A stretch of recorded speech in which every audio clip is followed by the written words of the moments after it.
আপনি কি খাওয়া শেষ করেই এক গ্লাস ঠান্ডা জল টকটক করে খেয়ে ফেলেন? থামুন। আয়ুর্বেদ বলছে আপনি কিন্তু এর ফলে আপনার শরীরে বিষ তৈরি করছেন।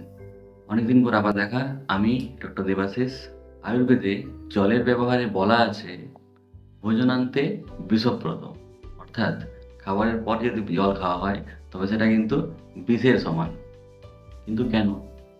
খাবার খাওয়ার পরে আমাদের পেটে জঠরাগ্নি বা ডাইজেস্টিভ ফায়ার জ্বলে ওঠে, যা আমাদের খাবারকে হজম করে।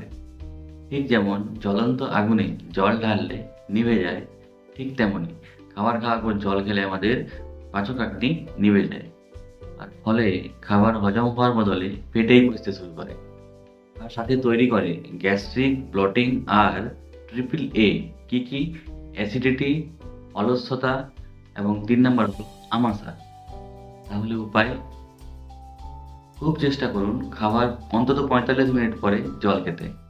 আর যদি গলা শুকিয়ে যায় সেক্ষেত্রে ২ চুমুক ঈষৎ উষ্ণ জল নিতে পারেন। তাহলে আজ থেকে এই অভ্যাস পাল্টান।